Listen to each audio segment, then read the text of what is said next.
လာပါအခုကျွန်တော်တို့ဒီ comment ကမေးထားတာ PDF file ပေးပြီး Word file နဲ့မှာစာကူးရိုက်ခိုင်းလို့ရလားဗျလောက်တဲ့နည်းတွေကတော့အများကြီးရှိတယ်ပေါ့နော်အဲ့ဒီထဲမှာကျွန်တော် open claw နဲ့လုပ်မယ်ဆိုရင်တော့အများကြီး setup လုပ်ရမှာပေါ့နော် scale တွေလည်းGoogle document scale သင်ပေးရမယ်ပြီးရင် OCR တွေဒီလိုမျိုးကျွန်တော်တို့ PDF file ပေးလိုက်ရင်အဲ့ PDF file ကိုဖတ်နိုင်တဲ့ engine တစ်ခုပေါ့နော် API လိုမျိုးတစ်ခုကျွန်တော်တို့ကထည့်ရမှာသူ scale ထဲမှာပေါ့နော်ထည့်ရမှာအဲ့တော့အလုပ်အရင်များတယ်ဗျာကျွန်တော်မထည့်ချင်တာဆိုတော့တခြားတော့မဟုတ်ကျွန်တော်မှအခု token နဲ့နည်းနည်းကုန်နေတယ်ပေါ့နော်ကျွန်တော်အရင်သုံးတာတော့ဒီလထဲမှာအဲ့တော့ကျွန်တော်တို့ဘာနဲ့လုပ်လို့ရသေးလဲဆိုတော့စဉ်းစားကြည့်ရင်အများကြီးတော့ရှိ API ဟောဒီ AI တွေထဲမှာတခြား AI ပေါင်းမြောက်များစွာမှာ Gemini လည်းလုပ်နိုင်တယ်လို့တော့ကျွန်တော်ထင်တယ်ပေါ့နော်ဒါပေမဲ့သူ set up နဲ့သူပေါ့နော်ဒါပေမဲ့နည်းနည်းအလွယ်ဆုံးနည်းပေါ့နော်ကျွန်တော်မြင်တာတော့ဒီ Manus AI ပေါ့နော်သူက open claw နဲ့တော်တော်ဆင်တယ် skill ထည့်တာတွေအစားပေါ့နော်ပြီးတော့ဘာမှ set up လုပ်စရာမလိုဘာမှကောင်းစားစရာမလိုကျွန်တော်တို့ပုံမှန်အဖြစ် open claw ကိုသုံးမှဆိုရင်ကျွန်တော်တို့ Linux server တွေတင်ရတာလို့ဥမာကိုယ်ဆက်မှာဆိုရင်လည်း application down ပြီး install လုပ်ရတာ permission တွေပေးရတာတော်တော်ရှုပ်တယ်ပြီး security ကလည်းကြောက်ရတယ်အရေးထဲပေါ့နော်အဲ့တော့ကျွန်တော်တို့မှာအခုသွားမယ့်နည်းလမ်းတစ်ခုရှိရပါတော့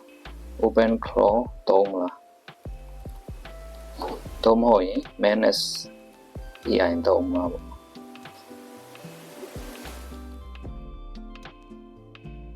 အခုဒီမှာ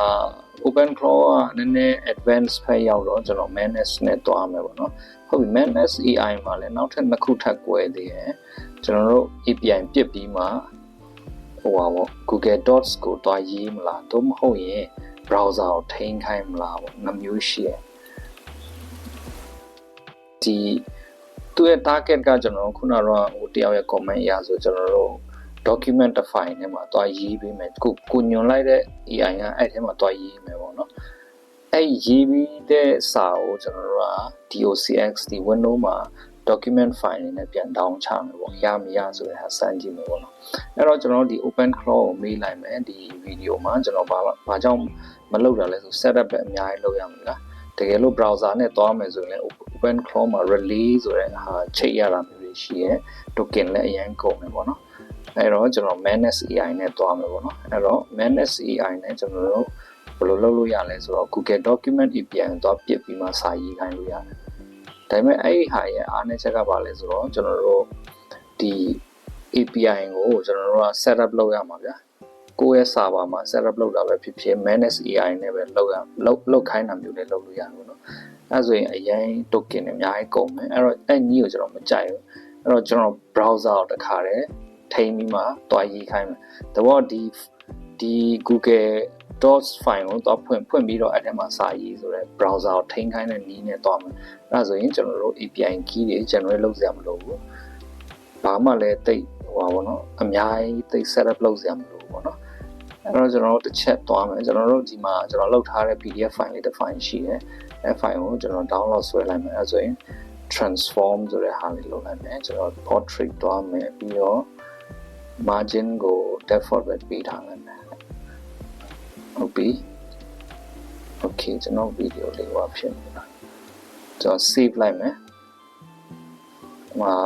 test ပေါ့နော် test ဆိုတဲ့ PDF file တစ် file လေးကျွန်တော် save လိုက်ပြီပေါ့နော်ပြီးတော့ကျွန်တော်တို့ဒီမှာဘာလုပ်ရမလဲဆိုတော့ account မရှိသေးရင်ပထမဆုံး account လုပ်ရမှာပေါ့နော်ကျွန်တော်မှာဒီလက်ရှိသုံးနေတဲ့ account တော့ကျွန်တော်မလုပ်ထားဘူးပေါ့နော်အဲ့တော့ဒီ account လည်းကျွန်တော်ဝင်လိုက်မယ်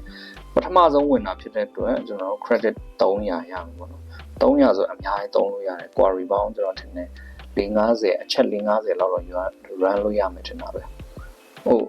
300တွေမကောက်ဗျ1300ပါရတယ်1300ဆိုတော်တော်ကျန်းတယ်ပေါ့နော်အဲ့တော့ကျွန်တော်ဒီမှာဒီအောက်နားလေးမှာ connect your tool ဆိုတာရှိတယ်သူက open claw နဲ့တော်တော်ဆင်တာဗျ open claw ကျွန်တော်သုံးနေတဲ့ဒီ VPS server ပေါ်မှာကျွန်တော် run ထားတဲ့အရင် video open claw AI နဲ့တော်တော်ဆင်တယ်ဒါပေမဲ့ open claw ကတော့ကိုယ့်လက်ကိုယ်ချီနဲ့ကိုယ်အကုန်စတာပေါ့နော်ဒါပေမဲ့ Manus ကကျတော့ဒီ Singaporean တယောက်ပေါ့နော်စင်ကာပူကဒီ AI engineer တယောက်ကသူရေးထားတဲ့ဟာအဲ့ဒါကို Facebook ကဝယ်သွားတာပေါ့နော်2 billion 3 billion လောက်ရှိနေပေါ့နော်ဝယ်သွားတဲ့ဟာအဲ့တော့အခု Facebook အပိုင်ပေါ့နော်ဒီ Manage AI အဲ့တော့ကျွန်တော်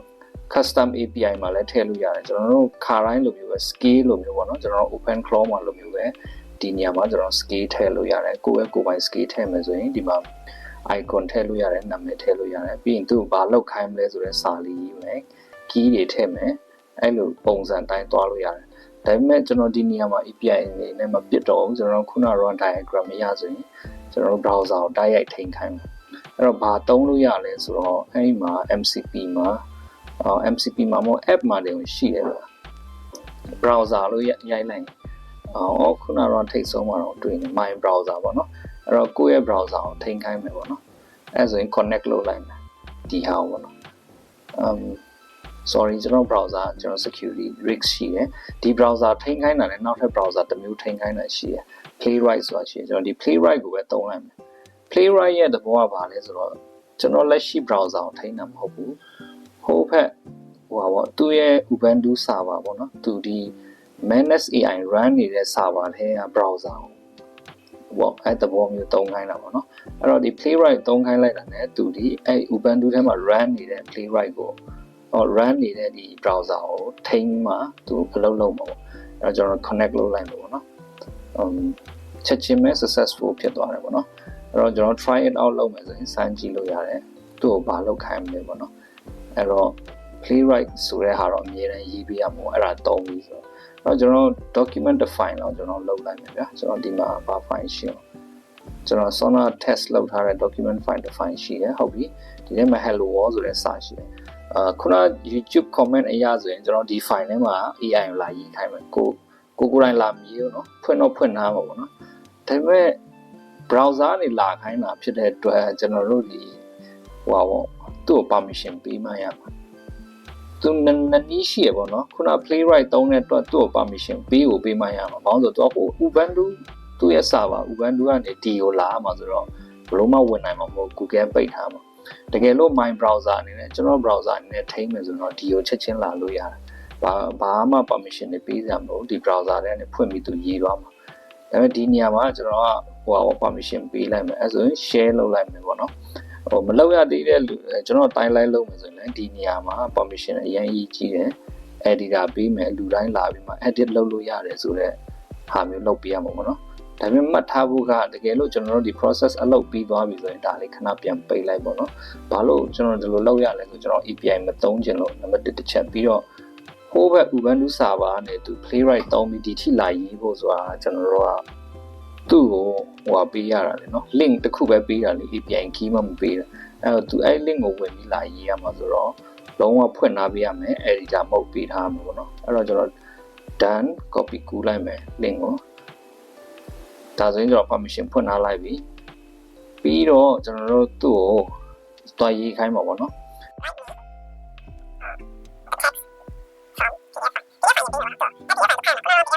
PDF file ကကျွန်တော်ဒီမှာမြန်မာစာရေးထားတဲ့အားလေးပေါ့နော်ကျွန်တော် download ဆွဲလိုက်ပြီအဲ့ file ကိုအရင်ပေးမယ်အဲ့ file နဲ့စာကိုဟိုဘက် Google document ထဲမှာတွားရေးခိုင်းမယ်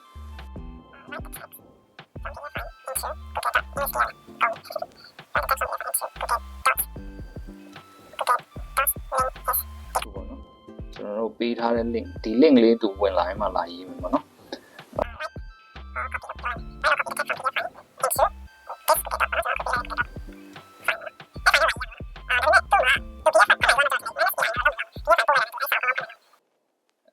ကျွန်တော်အဲ့ file လေးကိုကျွန်တော်ဒီမှာထည့်လိုက်မယ်ဒီမှာ attach လုပ်လိုက်မယ်ပေါ့နော်အဲ့ဆိုအဲ့ file လေးကဒီကိုဝင်သွားပြီအဲ့ဆိုရင်အဲ့ file ရဲ့စာကိုသူဒီ Google Docs ထဲတွားရင်မှရေးရမှာပေါ့နော်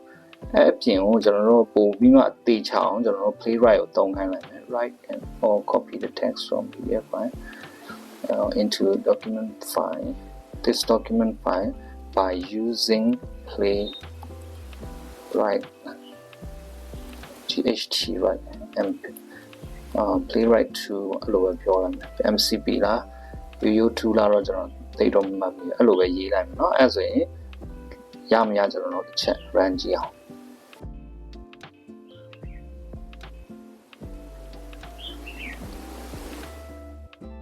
okay သူဒီ PDF file နဲ့စာအုပ် extract လုပ်လိုက်ပြီးတဲ့ extract လုပ်ပြီးတာနဲ့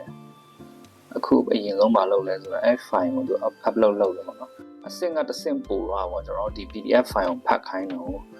တကယ်တမ်းတော့ပုံမှန်အဖြစ်ကျွန်တော်တို့မှာ write hello world in this Google Docs ဆိုရင်တော့သူချက်ချင်းအဲ့ထဲမှာ hello world စာလိုမျိုးသွားရေးတာပုံမြန်တယ်ဒါပေမဲ့အခုကကျွန်တော်တစ်ဆင့်ပို့နေကျွန်တော်တို့ကဒီ document ကိုသူ့ကိုဖတ်ခိုင်းတယ်ပေါ့နော်ပြီးရင်ပို့ဆိုတာမြန်မာစာဆိုတော့သူ translate ကိုလုပ်နိုင်မလားနားလည်မလားအဲ့လိုမျိုးဒီဘက်မှာသွားကြည့်အောင်ပို့ပြီးမှမိုင်းအောင်အဲ့ဒါဆိုသူဝင်လာပြီကျွန်တော်ငှက်တစ်ကောင်တွေးရတယ်ငှက်ကပုံမှန် anonymous ဟိုပါ user တယောက်ဝင်လာပြီဆိုမြင်ရတဲ့ပုံစံမျိုးအဲ့တော့ကျွန်တော်တို့တစ်ချက်စောင့်ကြည့်အောင်သူရေးမရေးဆိုတဲ့ဟာ okay ဒီညမှာကျွန်တော်ပြောဖို့မိတာသူ့မှာ video လေးဒီဟာလေး share ပေါ့နော်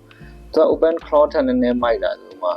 UI လေး share တော့လားသူသွားနေတယ်အဲ့ဒီသွားရေးနေတဲ့ဟာတွေကလည်းကျွန်တော်တို့မြင်ရတယ် UI ဆိုတာတော့သူဘယ်နားရောက်နေပြီလဲဘာလုပ်နေပြီလဲဆိုတဲ့ဟာမျိုးပေါ့နော်အဲ့တော့သူဒီမှာ MCP section ကိုတုံးတယ်ဟုတ်တယ် MCP နဲ့ဝင်ပြီးသွားရေးရမှာပေါ့နော်အဲ့တော့ကျွန်တော်ဒီဘက်မှာကြည့်အောင်ရေးမရေးဆိုတဲ့ဟာဒီမှာတူကြည့်ရင်တော့နည်းနည်းရှုပ်သွားလိမ့်မယ်သူဘာတွေလုပ်နေမှန်းလဲကျွန်တော်မသိတော့အနောက်မှာတော့တော်တော်အလုံးလုံးနေတယ်တော့ဒီOkay hello test တူလာရေးတာเนาะဒါတော်လေးကိုမိုက်တယ်ပေါ့နော်ဒါပေမဲ့ကျွန်တော်တို့လိုချင်တဲ့ဟာတော့မဟုတ်ဘူး hello test လို့ပဲလာရေးသူစမ်းနေရပေါ့နော်ကျွန်တော်ထင်တာဟောပြန်ဖြတ်သွားရတော့ဟုတ်ပြီသူမြန်မာစာစမ်းတက်ချင်းဆိုတဲ့စာကိုရသွားပြီပေါ့နော်ရ right ဆိုတော့သူရေးတော့ကျွန်တော်ထင်တာ okay တော်လာရ right ဒါကျွန်တော်တို့ဘယ်လိုပြောမလဲ manage AI သုံးမှလည်းကျွန်တော် open crawl လို့မျိုးလုပ်လို့ရတယ်ဆိုတဲ့ဟာကိုပြတာပေါ့နော်ပုံမှန်အဖြစ်ဟိုအရင်အသုံးမလို့ဆို open crawl သွင်းစရာမလိုထည့်ရေးနေပြီပေါ့နော်မင်္ဂလာပါလေးရောထည့်ရေးနေပုံမှန်အဖြစ်ကျွန်တော်တို့ဒီ manage AI နဲ့တင်ပြီးတယ်ပေါ့နော်ဒါပေမဲ့ token ကတော့တော်တော်လေးကုန်မဲ့ပုံပဲကျွန်တော်တို့ tax တစ်ခုတော့မှာပေါ့နော်စကားမဆက်ကျွန်တော် August tab ကိုဟို subscribe လုပ်ရသေးဘူးဆိုရင်တစ်ချက်လောက်ကျေးဇူးပြုပြီး subscribe လုပ်လိုက်နော်ကျွန်တော်တို့နောက်ပိုင်းဒီထက် advance ဖြစ်တဲ့ဟာတွေအများကြီးတင်ပေးမယ်ပေါ့နော်